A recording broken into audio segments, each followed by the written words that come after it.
नमस्कार दोस्तों, मैं सुनील कुमार श्रीवास्तव एक बार फिर एक नई कहानी के साथ आपके साथ हाजिर हूँ। और हमेशा की तरह मेरी कहानी में आपके लिए एक बहुत ही इम्पोर्टेंट मैसेज छुपा होता है। आज की कहानी बहुत ही सिंपल है, साधारण है, लेकिन इसका मैसेज बहुत ही पावरफुल है। दोस्तों, मुझे अपनी सोसाइटी की ये खासियत बहुत ही अच्छी लगती है कि हमारे यहाँ कहानियाँ बहुत प्रचलित हैं और हर एक कहानी के पीछे एक मैसेज छुपा होता है। और अगर आप इस मैसेज को फॉलो करें तो ये आपकी पूरी लाइफ बदल देगा। अगर मेरे इस प्रयास से कुछ लोगों के जीवन में बदलाव आता है तो मेरा ये प्रयास सफल होगा। ये कहानी एक गांव की है जो इंडिया के नॉर्थ ईस्ट में स्थित था। इस गांव का मौसम बहुत ही अनप्रिडिक्टेबल था। कभी बारिश हो जाती, कभी धूप निकल आता, फिर बारिश हो जाती थी, तो बहुत ही अनप्रिडिक्टेबल था। इसी गांव में एक बुढ़िया रहती थी, बिल्कुल अकेली, और हमेशा उदास या रोती रहती थी। किसी ने भी उसे खुश नहीं देखा था। उसकी दो बेटियां थीं। उसने बड़ी बेटी की शादी एक अम्ब्रेला सेलर के साथ किया था और छोटी बेटी की शादी एक नूडल सेलर से किया था। दोनों ही शादियां अच्छी थी, क्योंकि बारिश बहुत होती थी तो अम्ब्रेला की भी सेल अच्छी होती थी।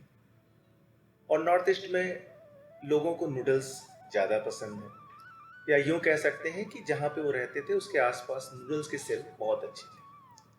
तो अगर आप दोनों बेटियों की शादियों को देखें तो दोनों ही बहुत अच्छी हुई थी। लेकिन न जाने क्यों ये बुढ़िया हमेशा उदास रहती। जब भी कभी बारिश होती तो ये सोचती कि छोटी बेटी का नूडल्स कैसे सूखेगा, और अगर नूडल्स नहीं सूखेगा तो कैसे कमाएगा, और कमाएगा नहीं तो उसकी बेटी सुखी नहीं रह सकती। और अगर धूप निकल जाता तो वो दूसरी वजह से परेशान हो जाती कि उसकी बड़ी बेटी कैसे खुश रहेगी। धूप निकला हुआ है, अगर ये लगातार धूप निकला ही रहा तो छाता बिकेगा नहीं, अगर छाता बिकेगा नहीं तो पैसे नहीं आएंगे, पैसे नहीं आएंगे तो बड़ी बेटी का घर कैसे चलेगा और वो कैसे सुखी रहेगी। हमेशा ही वो इन बातों को सोचती रहती है और हमेशा ही उदास रहती है। लोगों ने भी छोड़ दिया था, उसको समझाने का कोई फायदा, किसी को भी कोई फायदा नहीं दिखता था। लोगों ने भी उसे अकेला छोड़ दिया था, उसे पागल ही समझ रखा। एक दिन उस गांव में एक साधु आया। उसने देखा बुढ़िया रो रही है, उदास है, खैर उसने कुछ नहीं बोला। दूसरे दिन देखा फिर वही हाल। तो उसने पूछा कि माई आप क्यों रो रहे हो, क्या प्रॉब्लम है आपका, आप मुझे बताओ, शायद मैं हेल्प कर सकूं कुछ। उसने कुछ नहीं बोला। तीसरा दिन बीता, चौथा दिन, रोज वो देखता कि बुढ़िया उदास है, रोती रहती है। वो रोज कोशिश करता बट बुढ़िया कुछ नहीं बताती। इस तरीके से एक हफ्ते बीते। बुढ़िया रोज देखती कि हाँ साधु बैठा हुआ है, उसको कुछ खाने को भी देती। थोड़ा सा अपनापन हो गया। फिर उसने उसे बताया कि उसकी दो बेटियां हैं, एक की शादी एक छाता बेचने वाले से हुई है, दूसरी की शादी एक नूडल्स बेचने वाले से हुई है, और वो इस कारण से रोती रहती है कि धूप होने पर छाता नहीं बिकता और बारिश होने पर नूडल्स नहीं होता। तो साधु ने बोला इसमें कोई दिक्कत नहीं है, ये कोई प्रॉब्लम नहीं है, ये तो मैं चुटकियों में सॉल्व कर दूंगा। ये बहुत आश्चर्य हुई, बहुत खुश हुई। पूछा कैसे। उसने बोला कि जब धूप निकले तब आप छोटी बेटी के बारे में सोचो, आप जस्ट उल्टा सोचो। जब धूप निकले तो छोटी बेटी के बारे में सोचो कि आज तो धूप निकली है, नूडल्स की बहुत बिक्री होगी और उसकी छोटी बेटी बहुत ही खुश हुई।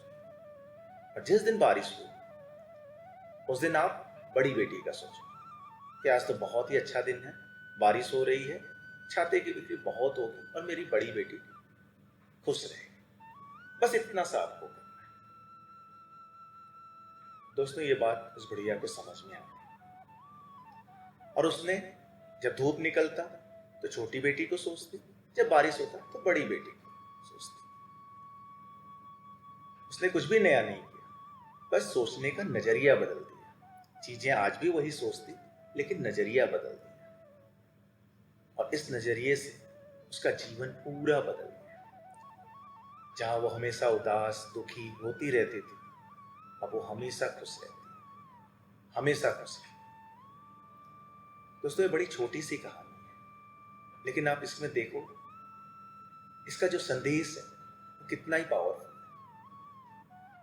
हमेशा ही हम हाफ ग्लास एम्प्टी और हाफ ग्लास फुल की कहानी सुनते हैं। ये आपके हाथ में है कि आप उसे आधा भरा हुआ देखें, या आप अब दुखी हो, ये आधा खाली है। थोड़े से नजरिए के चेंज से, थोड़े आपके दृष्टिकोण के चेंज से आप देखोगे कि आपकी लाइफ 180 डिग्री टर्न हो सकती है। आप अपने लाइफ में हर वो मुकाम हासिल कर सकते हैं। उम्मीद करता हूं मेरी ये कहानी भी आपको पसंद आई होगी। Thanks for listening. Thank you. नमस्कार।